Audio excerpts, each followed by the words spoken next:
창세기 강해 2권 92강 지식과 믿음. 롯의 이야기를 계속 말씀드리겠습니다. 저는 죄사함 거듭남의 비밀이라는 제목으로 설교를 많이 하고 책도 냈는데 제가 그렇게 하는 데에는 그만한 이유가 있습니다. 저의 어머니는 처녀 때부터 교회를 다니셨기 때문에 저는 철이 들기 전부터 교회를 다녔습니다. 하지만 저는 오랫동안 죄악된 삶을 살았고 교회에 다니면서도 여전히 죄악된 삶을 벗어버리지 못했습니다. 그래서 죄로 말미암은 고통 속에 있다가 어느 날 주의 은혜로 죄사함을 받았습니다. 저의 모든 죄가 눈처럼 희게 씻어졌을 때 이제는 내가 사는 것이 아니요 내 안에 그리스도께서 사신 것이라는 말씀을 실감하게 되었습니다.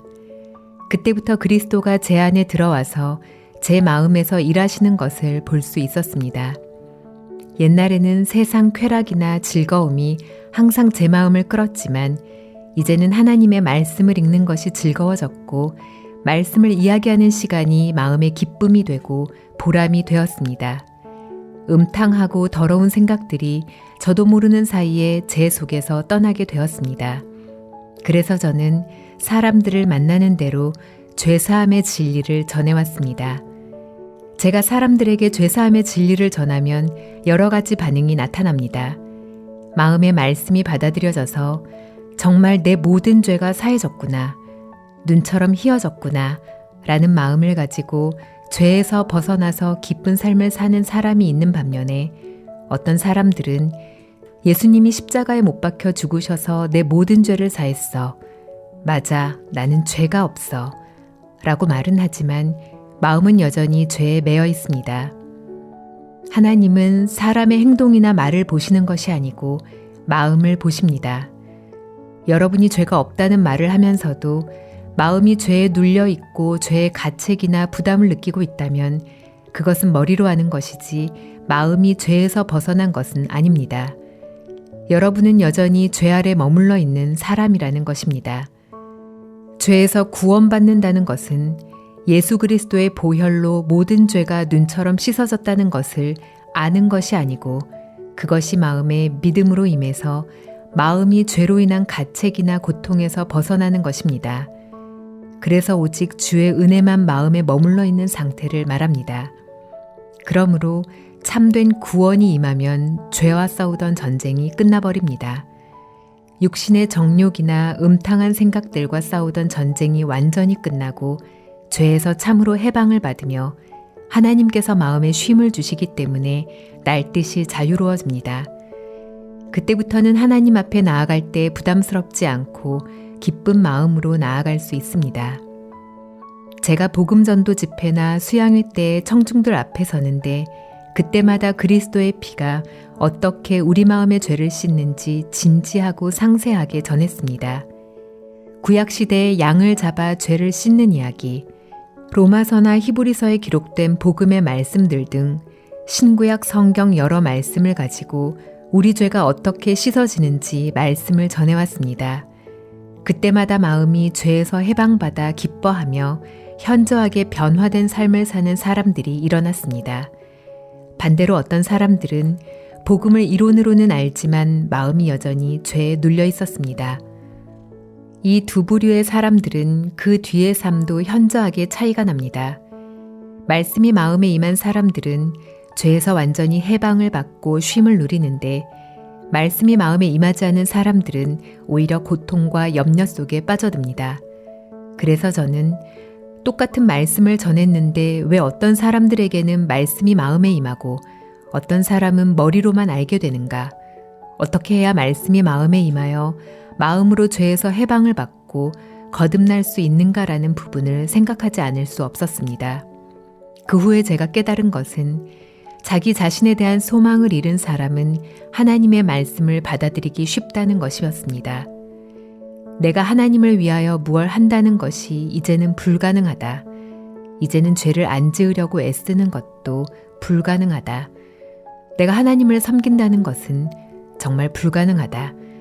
이처럼 자신에 대한 기대가 무너진 사람은 하나님을 기대하는 마음이 일어나기 때문에 하나님의 말씀을 받아들이기 쉬웠습니다. 반대로 자기가 무엇을 잘할 수 있고 선을 행할 수 있다고 생각하는 사람들은 죄사함의 진리를 생각으로 받아들이지 마음으로 받아들이지 않았습니다. 그래서 지식만 남아서 예수님이 우리 죄를 위하여 십자가에서 못 박혀 죽으셔서 우리의 과거, 현재, 미래 모든 죄를 사하셨다고 알지만 마음은 죄에서 벗어나지 못했습니다. 성경은 우리에게 그런 사람들의 마음을 많이 보여주면서 잘못된 마음을 지적해주고 있습니다. 예수님께서 세상에 계실 때 서기관들과 바리새인들의 마음이 그러했습니다. 그들은 자기가 선을 행할 수 있고 남보다 착하다고 생각했기 때문에 하나님 앞에 항복할 수 없었습니다. 그들은 그들 자신이 하나님을 잘 믿는 줄로 율법을 잘 지키는 줄로 알고 있었습니다.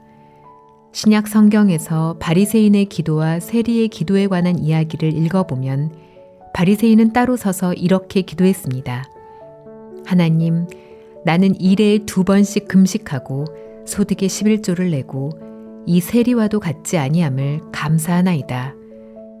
자기는 무엇을 잘하고 있다고 믿고 있기 때문에 자기가 하고 있는 일에 만족하고 있는 것입니다. 이런 사람은 하나님의 은혜를 전혀 입지 못하는 사람입니다.